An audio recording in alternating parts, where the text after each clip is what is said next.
3년 2개월 만에 긴축이 종료됐습니다. 하지만 이미 예상됐던 만큼 증시에 미치는 영향은 제한적인 모습입니다. 이정민 기자.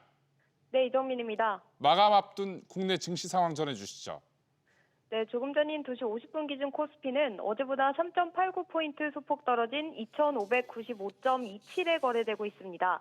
코스피는 2,600선을 회복하며 출발했지만 한국은행의 기준금리 인하 발표에도 오히려 하락 전환했습니다.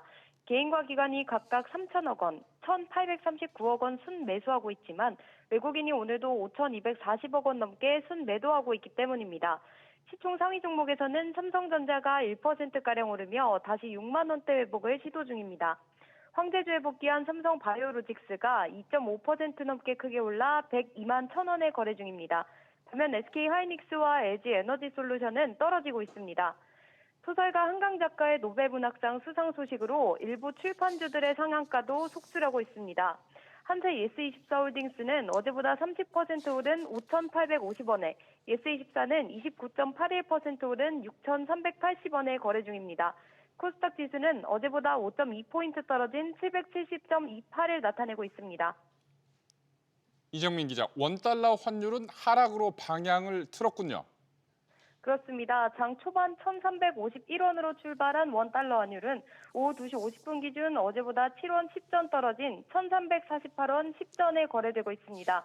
아시아 증시에서는 일본 니케이 지수가 어제보다 198포인트 오른 39,582.16을, 홍콩 항생 지수가 614포인트 오른 21,251.98을, 대만 가권 지수가 246포인트 오른 22,905.45를 나타내고 있습니다. 중국 지수만 56포인트 떨어지며 3,246선에서 거래 중입니다. SBS 비즈 이정민입니다.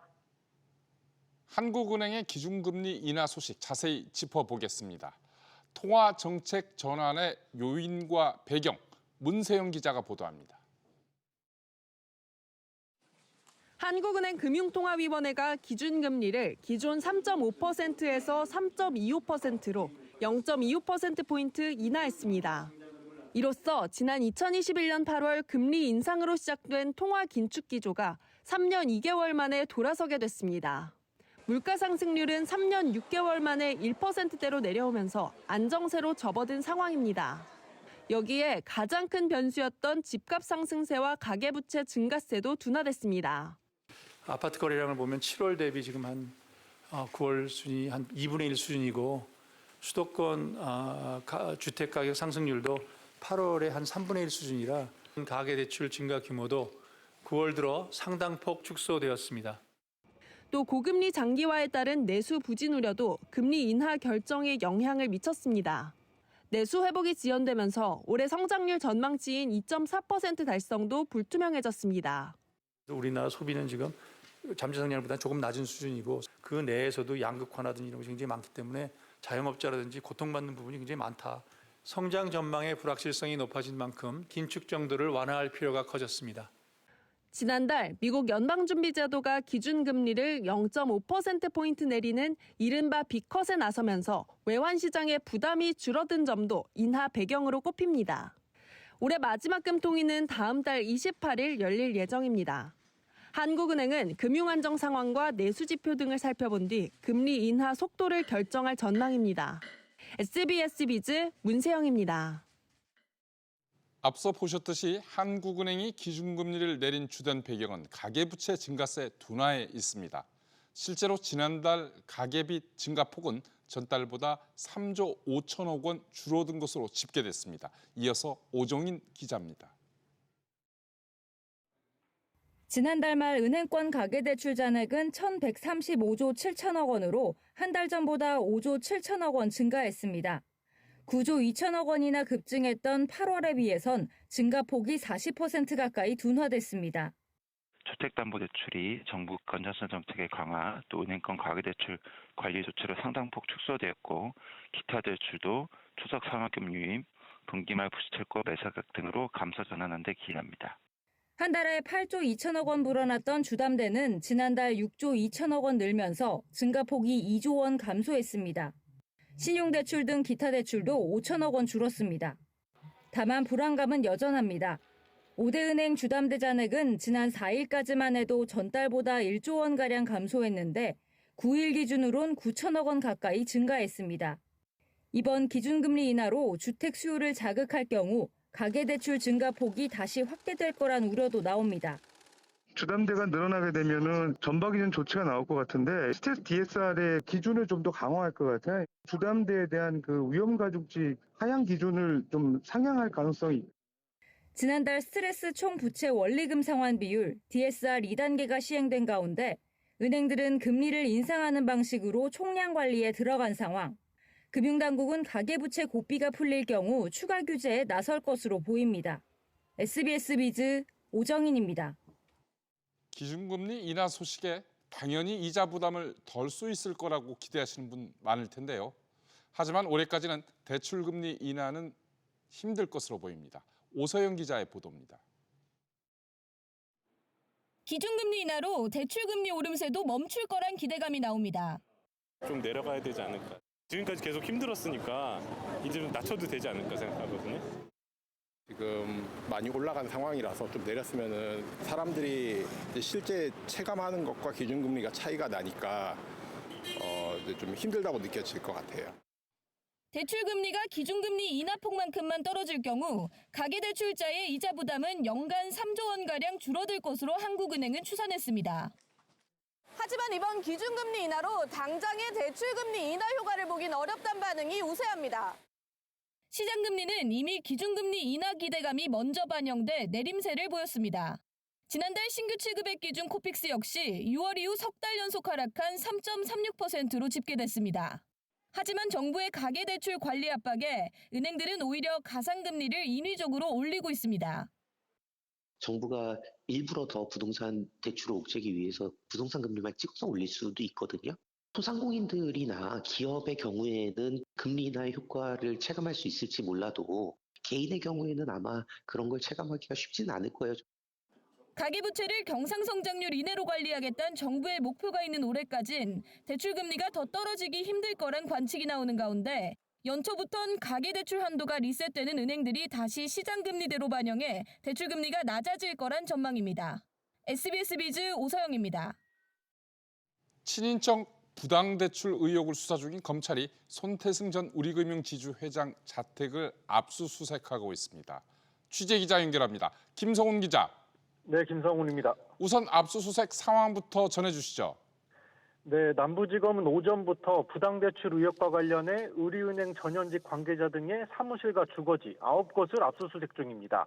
앞서 지난 8월 압수수색 때는 빠졌던 손태승 전 회장의 자택이 포함됐습니다.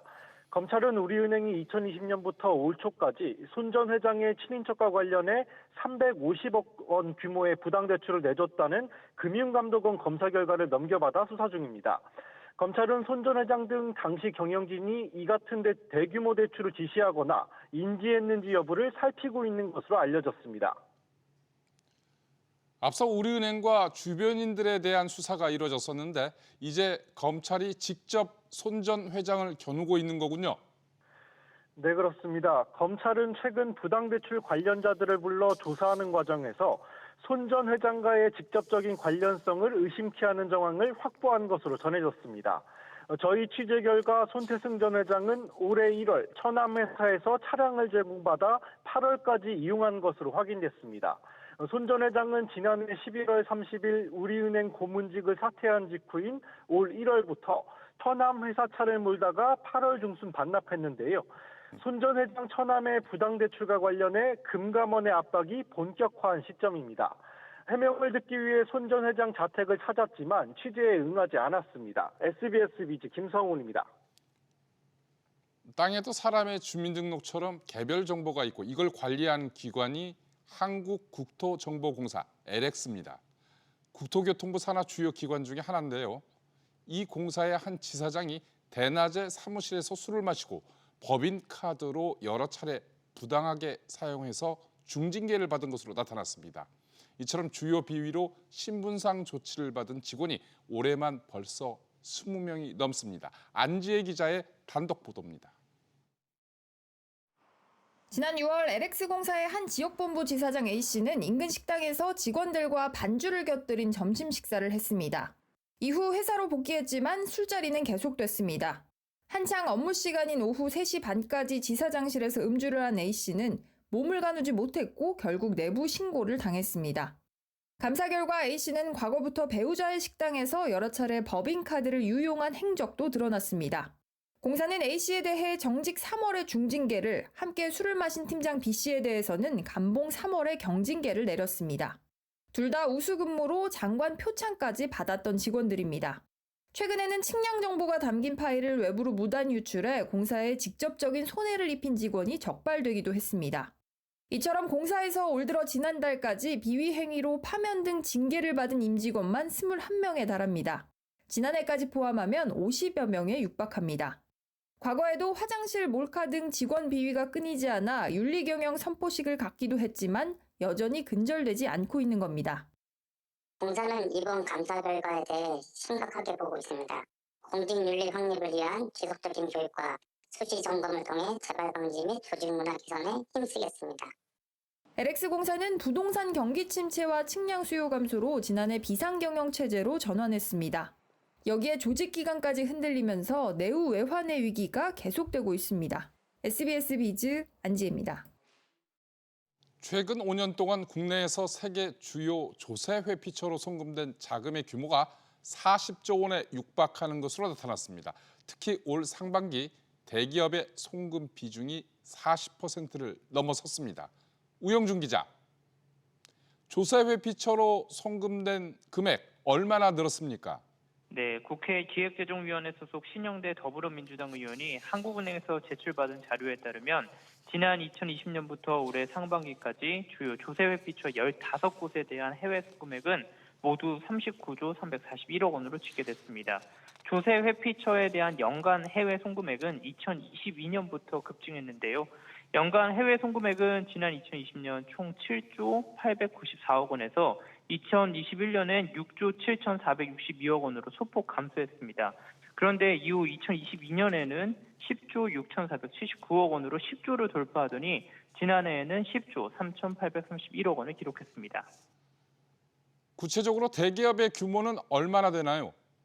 네, 법인 규모별로 좀 보면요. 올해 상반기 기준 조세 회피처 송금 비중은 대기업이 44.4%로 가장 많았습니다. 이어 공공법인과 금융법인을 포함한 기타가 41.6%, 중소기업이 12.5%, 개인이 1.4% 순이었습니다. 지역별로 보면 올해 상반기 기준으로 에너지 수입 대금이 포함된 러시아를 제외하면 케이맨 군도가 1조 6,964억 원으로 가장 많았습니다. 케이맨 군도는 법인세와 소득세, 상속세 등을 부과하지 않아서 매년 전체 조세 회피처 송금의 절반 가까이를 차지해 왔는데요.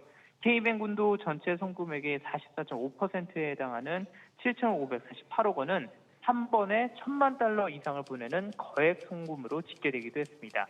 SBS 비즈 우영준입니다. MBK 영풍연합과 경영권 분쟁 중인 최윤범 고려아연 회장 측이 고려아연과 영풍정밀의 공개 매수 가격을 동시에 올렸습니다. 마지막 승부수를 띄웠다는 관측이 나오고 있습니다. 이민우 기자. 네, 이민우입니다. 우선 고려아연 주가 흐름 어떻습니까? 네, 오후 3시 10분 기준 고려아연 주가는 전 거래일보다 1.14% 오른 79만 원 후반선에서 움직이고 있습니다. 영풍정밀은 7.04% 하락한 28,900원대입니다. 고려아연은 자사주 공개 매수 주당 가격을 기존 83만 원에서 89만 원으로 올린다고 오전 공시했는데요. 이로써 경영권 인수를 시도하는 MBK 영풍 측의 공개 매수가인 83만 원보다 매수 가격이 6만 원 높아졌습니다. 취득 예정 물량도 기존 전체 발행 주식의 약 15%에서 17.5%로 확대했습니다. 최윤범 회장 측은 오늘 영풍정밀의 공개 매수 가격도 기존 3만 원에서 3만 5천 원으로 올렸는데요. 매수 예정 수량은 발행 주식 총수의 25%로 유지했습니다. 최시가가 약 15%만 사들여도 과반이 되는 만큼 공개 매수 가격만 높여도 승산이 있다고 판단한 것으로 풀이됩니다. 반대쪽, 그러니까 MBK 영풍 측은 금감원의 경고 이후에 더 이상 공개 매수 가격을 올리지 않겠다 이렇게 했죠? 네. 다만 MBK 영풍연합 측의 고려아연과 영풍정밀 공개 매수 종료일은 다음 주 월요일인 14일로 최윤범 회장 측보다 빠릅니다. MBK는 MBK 쪽에 청약하는 게 투자 수익 차원에서 18.8% 높다고 주장했는데요. MBK는 영풍정밀 주주는 개인들이 많은데 개인들은 시장에서 팔고 결국 차익 거래하는 기관들이 개인들 물량을 다 받을 것으로 본다며 투자 수익의 차이가 벌어지면 MBK 파트너스가 유리하다고 주장했습니다. SBS 비즈 이민우입니다. 서학개미들은 전통적으로 엔비디아나 애플, 아마존 같은 빅테크 주식 투자를 선호해왔습니다. 그런데 최근 들어 고위험 레버리지 투자를 부쩍 늘린 것으로 나타났습니다. 조슬기 기자. 네, 조슬기입니다. 서학개미들의 투자가 그러니까 과감해진 거군요. 그렇습니다. 한국예탁결제원에 따르면 서학개미들이 순매수한 상위 5개 종목 중 애플을 제외한 4개 종목이 이달 들어 모두 레버리지 ETF인 것으로 파악됐습니다. 1위는 미국 필라델피아 반도체 지수 1일 상승폭을 3배로 추종하는 디렉시온 데일리 반도체불 3X인데요. 최근 2주 동안 1억 6,700만 달러, 우리 돈 2,260억 원어치나 사들였습니다. 또 테슬라 주가 수익률을 2배로 추종하는 이 디렉시온 데일리 테슬라불 2X도 4,800만 달러 가까이 순매수했습니다.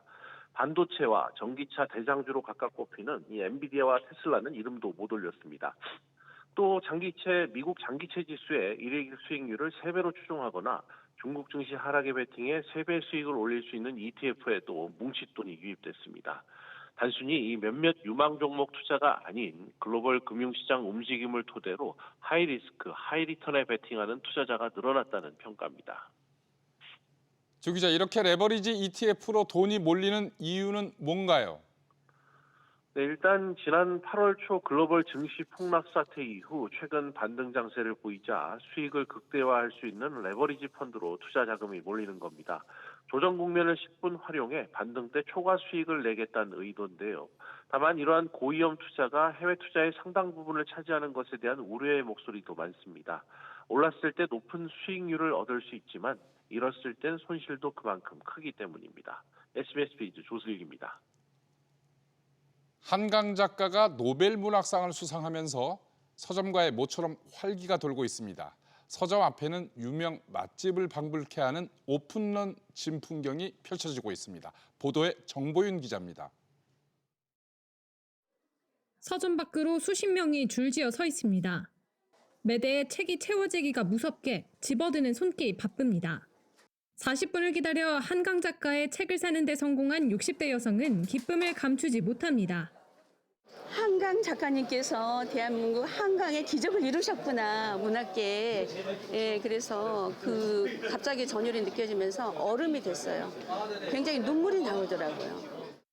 낭보가 전해진 어제 저녁부터 주요 서점에선 한 작가의 책이 순식간에 동이 났습니다. 교보문고와 예스24 두 곳에서만 반나절 만에 13만 부가 팔려나갔습니다. 평소보다 500배 판매가 폭증하면서 교보문고는 출판사가 보관하던 책 2천여 권을 긴급 공수해 매대를 채웠고 온라인 서점은 베스트셀러 10위까지 한 작가의 작품으로 교체되며 지금은 예약 구매만 가능한 상황입니다. K 문화가 전 세계로 나가는구나. 전 세계 사람들이 영어나 각국 세계적인 언어로 이렇게 번역이 된 책을 읽고 그래도 읽고 공감을 해주는구나. 그게 너무 뿌듯했어요. 해외에서 우리 드라마와 음악, 음식 등 K 콘텐츠의 연타석 홈런이 이어지는 가운데 이제는 문학까지 위상을 떨치며 변방의 언어가 세계 중심으로 파고들고 있습니다. SBS 비즈 정보윤입니다. 1년 사이 적자를 낸 지역 농협조합이 2배가량 급증했습니다. 이번 국회 국정감사에서 상호금융권 관리 감독 문제가 주요 이슈로 부상할 것으로 보입니다. 보도에 정동진 기자입니다. 세종시 한 지역농협. 올해 상반기 기준 당기 순손실이 239억 원으로 작년보다 손실 규모가 2배 넘게 늘었고 연체율은 10.7%에 달합니다. 연체율이 40%에 육박하는 조합도 있습니다. 전국의 농협조합 가운데 상반기 적자를 기록한 조합 수가 전년 동기 대비 2배 가까이 늘었습니다. 지난해 상반기 흑자에서 올해 적자로 전환한 조합이 100곳이 넘고 적자 조합들의 순손실 규모도 3배 가까이 뛰었습니다. 연체율이 10%가 넘는 조합이 85곳이나 됐습니다. 수협과 신협, 산림조합까지 넓혀보면 단위조합 3곳 중 1곳이 적자입니다. 조합원들에게 돌아가야 될 출자금이나 배당금들이 줄어들어서 조합원들도 손해, 금융기관 자체도 대신용도가해서 앞으로 투자가 더 적게 들어오는 문제도. 은행이라면 금융당국이 이미 현장 조사를 통해 선제적인 조치를 취했겠지만 지역농협과 같은 상호금융업권은 다른 이금융권과 비교해도 내부 통제, 자산 건전성 등의 규제를 느슨하게 적용받습니다. 금융당국은 상호금융협의회를 통한 간접적인 요청 정도만 가능해 직접적인 개입에 한계가 있습니다. 상호금융업권의 감독 체계를 좀 통일화해서 금융당국이 중앙회와 개별 조합원들의 그런 경영 실태에 대한 관리 감독을 강화해야 하는 것이 필요해 보이고요. 국회 국정감사에서 각 상임위별로 상호금융 부실에 대한 질타가 예상되는 가운데 상호금융권 규제 강화 논의도 속도를 낼 것이란 전망이 나옵니다. SBS 비즈 정동진입니다. KB 부동산 신탁이 자금난으로 지주회사에 손을 벌린 데 이어서 이번엔 최소 100억 원 규모의 손해배상 소송에 엮이게 됐습니다. 지웅배 기자, 어떤 소송이 벌어진 겁니까? 네, 이번 소송은 경기 평택시 청북면에 연면적 7만여 제곱미터의 물류센터를 조성하는 사업을 두고 벌어졌습니다. 메리츠화재와 캐피탈, 하나증권 등 대주단이 지난 2022년 2월쯤 1,090억 원 규모의 대출을 해준 바 있는데요. 이후 지난해 말 시공사가 법정 관리에 들어가며 11월로 예정됐던 책임 준공 의무를 못 지키며 문제가 불거졌습니다. 신탁사인 KB부동산 신탁은 서둘러 새 시공사를 선정하고 추가 자금을 투입했지만 이 역시 신탁사 책임 준공 기한인 올해 4월을 넘겼고 결국 이번 소송으로까지 번지게 됐습니다. 이에 대주단은 지난달 104억 원의 손해배상 청구 소송을 제기한 상태입니다. 대주단과 신탁사 간 책임 준공 의무 미이행으로 법적 다툼이 종종 일어나지만 KB신탁의 경우 이번이 처음입니다. 통상 추가 협상을 통해 계약을 연장하는 등 대주단과 갈등을 최소화했는데 이번에 사업성이 떨어진다는 대주단의 판단이 작용한 것으로 보입니다. KB신탁 연이어서 악재를 맞았군요. 네, 앞서 KB신탁은 사업 경기가 어려워지면서 지난달 KB지주로부터 자금을 수혈한 바 있는데요. 1,500억 원 규모의 주주배정 유상 증자를 실시했습니다. 이에 올해 들어서만 총 6천억 원 넘는 자금을 조달한 상태입니다.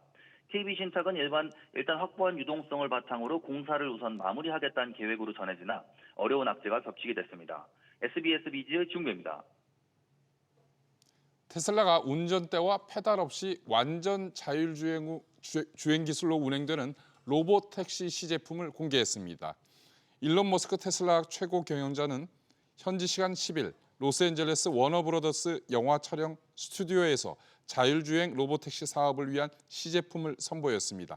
이 차량은 내부에 운전대와 페달이 없는 형태로 머스크는 2026년 대량 생산을 목표로 하고 있다고 밝혔습니다.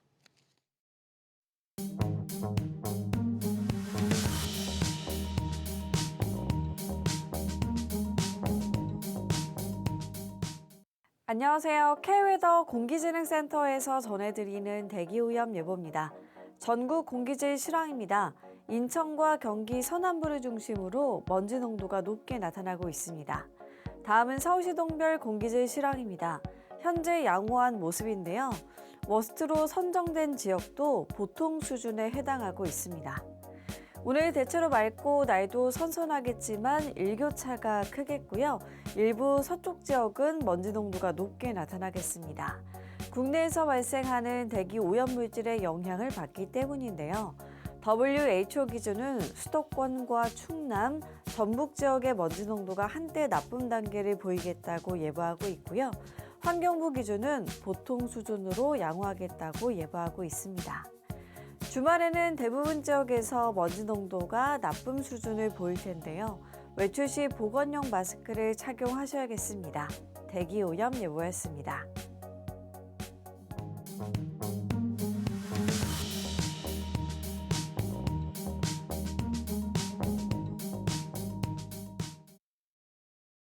저희가 준비한 소식 여기까지입니다. 감사합니다.